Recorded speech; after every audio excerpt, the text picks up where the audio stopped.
Hello, everybody.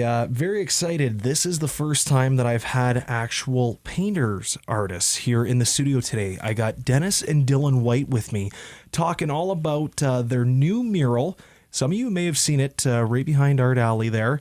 It's the Beaver Tails. It looks phenomenal, but I'm sure some of you out there know Dennis and Dylan's solo work as well. We're going to talk a little about that as well because these two are pretty hot commodity in Amherstburg right now. Their art all over the place, and what perfect timing with the Art Amherstburg art crawl coming up in just a couple months, less than a couple months. Fellas, how you doing today? Oh, great. Not too bad. Thank you so much for joining me today.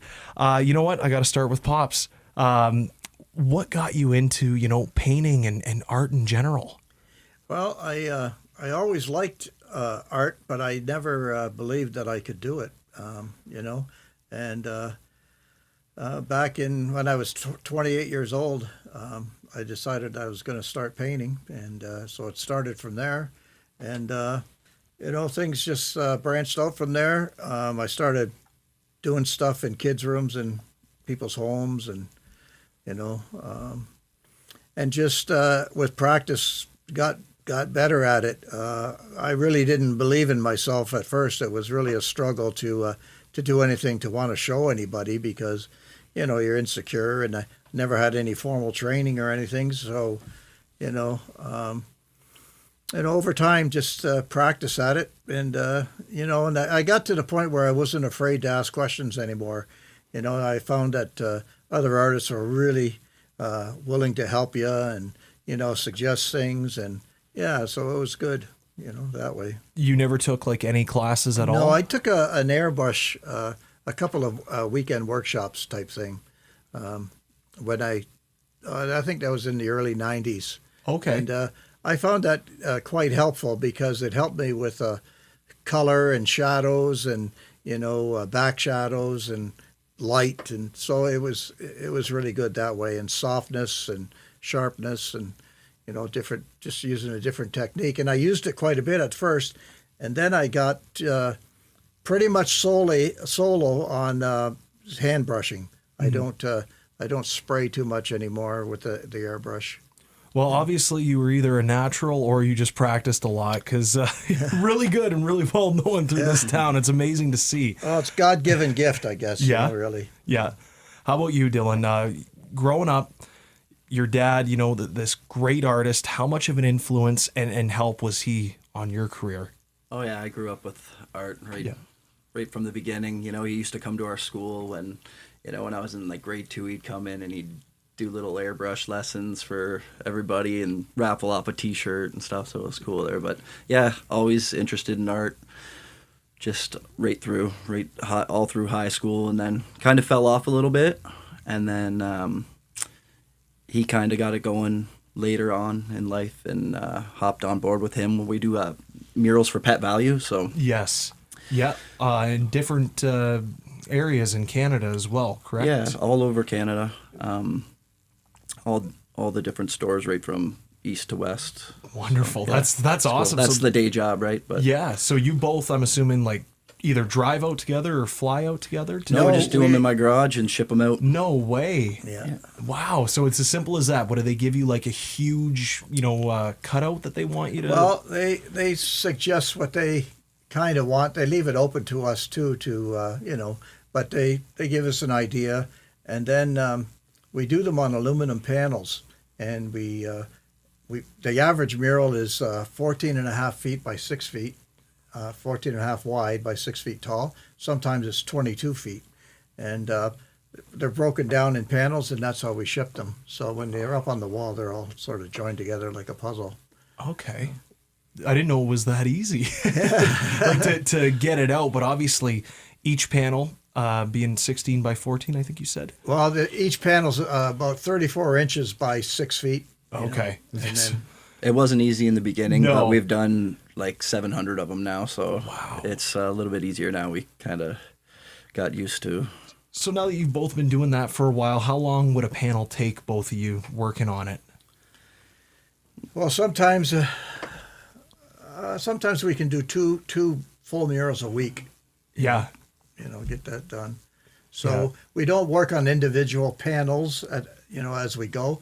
We sort of set it up, and Dylan has this huge easel, and we set everything up on that, and then we just. Guess it depends on the subject matter too. Yeah. Like, sometimes the best, most striking ones are more like a simple sunset with water, because you can get like the reflection in there, and then we usually put like the franchisee maybe with their dog or their kids or whatever, so it's more personal to the store. Yeah.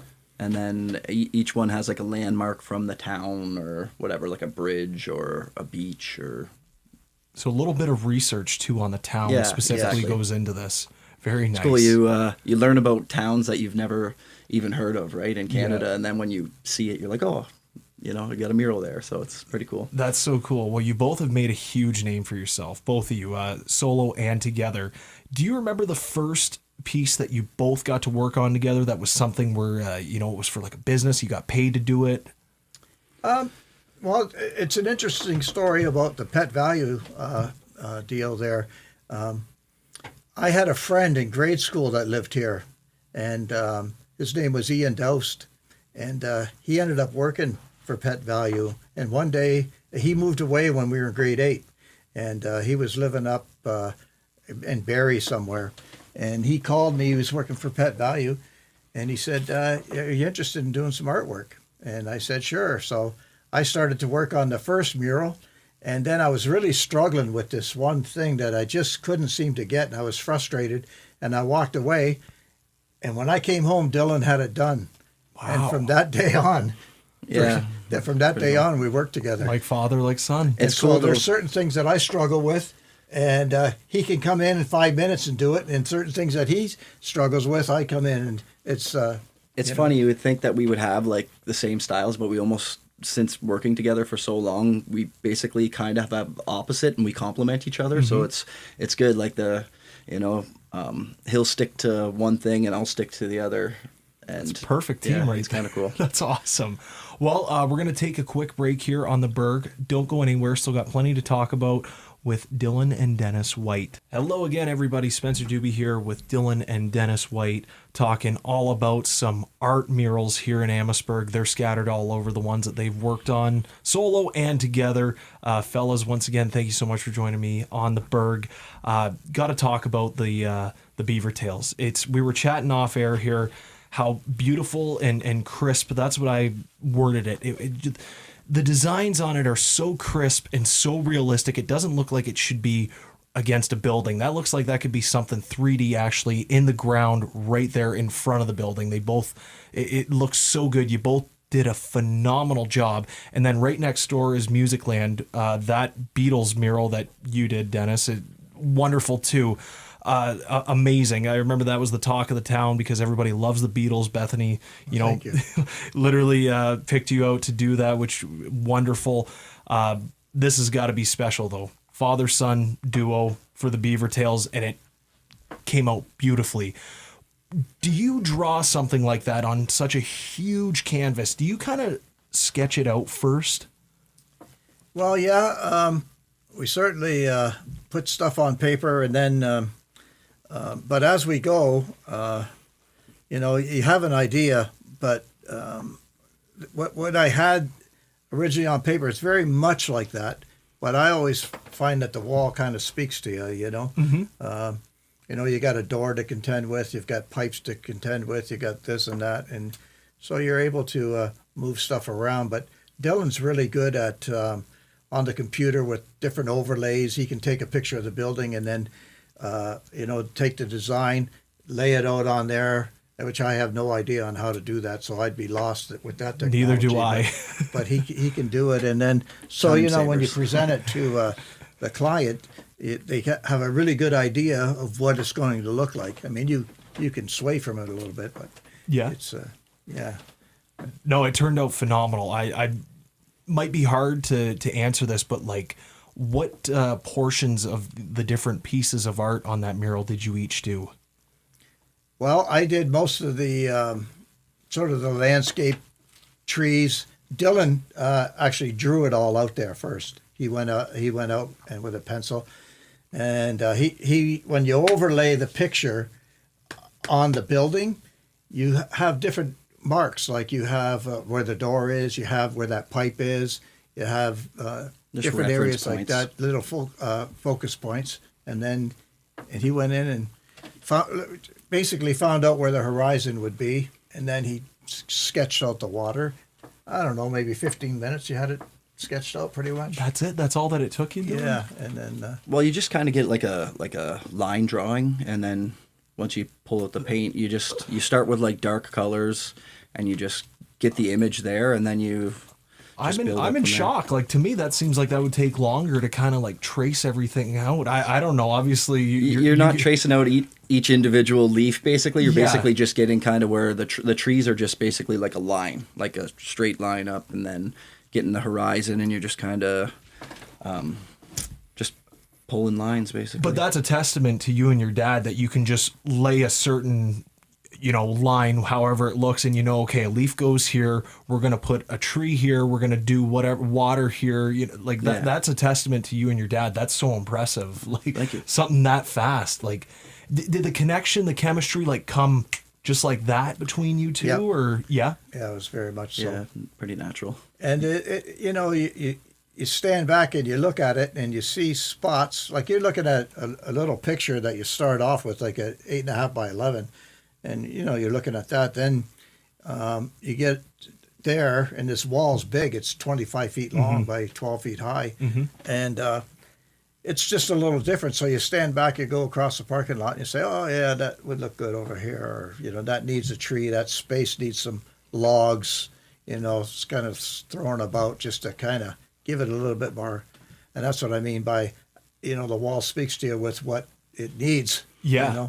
Yeah, absolutely. And you both must be thrilled with open air coming up. Oh, yeah, people, we were chatting about this off air. People could come from a different way, like Dalhousie, whatnot, and go through the alley and see, oh, look at that. There's a Musicland mural, or is this a Beatles store? Whatever it is, I got to go in and check that out. And right next door, there's a Beaver Tails. Oh, we can grab a bite to eat. Look at the artwork. And then people ask, who did that artwork?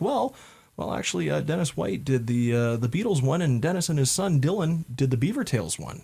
So that's got to be exciting times for you. And then obviously the art walk coming up in July. You both, I'm assuming, are going to be there in front of that Beaver Tails mural. I don't know if we'll be there. I'm going to be over. Richard has a building there next to the Ambiance building. Where the Ambiance is, the hairstylist. What's the Salmoni building? Elio's old art. Oh, okay. Yeah. And so myself, Steve Gibb, and Rob McCollin are going to have some artwork there. Oh, very nice. We'll be around, Very nice. Yeah. This got to be so exciting and so cool. Like, how awesome is it to work with your dad? Like, I love that, father-son tandem like that. Like, what does that mean to you, Dylan? Oh, it means a lot. Yeah. It's great. Like, we get along for the most part. There's hardly ever... Like, sometimes we'll, I don't know, be a little touchy with each other, but it's for the most part we get along quite well. Yeah, I think in 13 years we've had maybe 5 arguments where it's never too bad. We're good. But, it's just for the best, right? Yeah. You just want the best end result. It's just having a bad day. Yeah. It has nothing to do with anything else other than that. And Dennis, how cool is it, first of all, that he followed in your footsteps with art, and how proud of him are you? I'm very proud. Yeah. Yeah. And we had a little, what did you call that? The collective? Local collective art project at the Hotel Story in the Let's chat a little about that. And that was really good. I was proud because Dylan, really organized a lot of that stuff along with, who was it, Taylor and... Yeah, Lori and Kane. Yeah, so that whole group there, they organized everything. And then, Dylan ended up selling the painting, which was really cool. Very nice. And I was just thrilled to be part of that. And all the local artists came out, and friends and family of the local artists came out. And it was just a great afternoon, Yeah. And, Lori and Kane at the Hotel Story, they're really, really supportive of the arts. And they want that to be a happening vibe, So it's really working out great. Wonderful. Well, we're going to take another little break here on the Berg. Don't go anywhere. We're going to talk about maybe some future projects that they're going to do solo and together, and where you can get some of their art as well. So don't go anywhere. Hello, everybody. Welcome back to the interview with Dylan and Dennis White. We're talking all about their new mural. You got to go check it out. Behind Beaver Tails in the alley. It's wonderful. This has been so much fun, guys. I want to thank you both once again. Can't thank you enough for coming in. Really do appreciate it. I got to ask you, you both working on any projects upcoming or anything going on? Well, I've been over the last year and a half. I had this sort of concept in my my mind for a long time that I wanted to take music that I've listened to over the years that I really liked, and I think everybody can relate to listening to a song and having this picture in your mind's eye of what was happening. You know, like say for example, me and Bobby McGee, and you know the truck driver and the windshield wipers slapping time, and you know, and she's playing the harmonica and stuff, and so. I started to work on that last year, and I've got about 40-something paintings done of different songs that I've liked. And my daughter just put an Instagram page together for me, and so you'll be able to see them there. The Instagram page is called Rhythm of the Paints, and that was a takeoff of Paul Simon's Rhythm of the Saints album, and I've always been a big fan of his. Ooh, so Cecilia would be a good painting. Yeah, yeah, for sure. I mean, there's so many paintings out there. It's going to be never ending, I hope. And you know, let's see where it goes. But I really enjoy doing that project. Sometimes you'll hear a song that's got a tremendous amount of feeling, and if you can take that feeling and put it to canvas, and you know, like I had a little show last year where people got teary-eyed from some of the paintings when they knew what the song was. And, you know, that's really emotional for me to see that. And I think, yes, I accomplished what I set out to do. So that was a tremendous feeling, you know, to have that. That'd be me. You know, there's some songs that just, first of all, they get to you. And then the surprise of going to an exhibit like you put on, and you see one of these paintings of a song that means so much to you, and you realize that it is overwhelming. It is, you know, it's emotional. So I'd love to, the next time you have an exhibit, check that out. Whenever you get the chance to. Dylan, how about you? You working on anything new, or? I'm always trying to produce stuff in my garage, more like on canvas and stuff. When I'm not like summer, it's hard to produce as much as winter, but yeah, Kane and Lori at the hotel, they keep me pretty busy with little art projects here and there. Yeah, it's good. They really support my art. I kind of became the their in-house artist there, so it's good. They always got a little project for me, but when I'm not doing that, I'd like to get more into exterior murals and stuff, but for now it's just in my garage. Oh, that's great. That's great. And you mentioned, you know, summer. It's right around the corner. We're in spring, even though it doesn't feel like spring. Yeah. Have you and your dad ever gone out to like a natural landscape in Windsor, Essex County somewhere and kind of just gotten ideas to like maybe make a painting on that or whatever? You and your dad strike me as, you know, the nature type with certain things, and I could see you both working on something like that at a certain point. I've had a trailer out at Holiday Beach now for 2 years, and I've said it would be nice to just set up a canvas and but I've never done it, not yet. But that would be something to do. There's so much wildlife out there, different birds, and it's great out there. So it would be the place to do it for sure. I love that, like, you know, for you and your dad, and I'm jealous because you and your dad actually have the gift. We can only imagine the songs in our head, what we see. You and your dad can actually project it out. You and your dad can project a lot out, what you really see in, you know, in a natural landscape. You could even add a little more to it if you feel like, you know, okay, there deserves to be something else here. It's just missing a little thing, kind of like Bob Ross in a way. He's masterful at the landscape, like the trees and stuff. So that's one thing I stay away. Like on the Beaver Tails, I'm really good with like highlights, and you know, with the Beaver Tails mural, it's basically orange, brown, red. Like it's just one color palette, right? So to make things stand out, you really have to use like a lot of highlights and stuff, right? So like the beaver, if you look at the beaver, it's the same color as the trees basically, but you have to make it stand out somehow by using light, right? So Oh man. Yeah, it was a task, but it turned out really cool. Something that I would have screwed up for sure, trying to paint something like that. Different shading, different technique, or Yeah, it's basically you're following the light source, and you're just having that light catch the edge of things so that they stand out, and then it kind of wraps around, and gradient colors and Yeah, you get a backlight too, so Yeah. you got this sharpness on that one side where the light's really hitting it, but then over here there's some light coming, and it's not quite as sharp, but really that's what makes things look round, or if they have a cylindrical shape or Yeah. whatever, you catch that. I'm like a kid in a candy shop. I could sit here and talk all day about this and, talk about what I do know, and then obviously learning like I have today, the different words, different phrases, different techniques, whatnot. So thank you both for that. Before I let you go, is there anywhere that people can purchase your art? Well, I have a website online, and it's just DennisWhiteArt.com, and they can go and check that out if they want. Alrighty, perfect. Well, guys, this has been wonderful. It's been a pleasure to meet you. This has been such a great learning experience for me, getting to kind of go inside the minds of both of you. I love it. Thank you so much for coming Thank you, in. Spencer. thank you, very Spencer. much. Appreciate it. Dylan and Dennis White, everybody.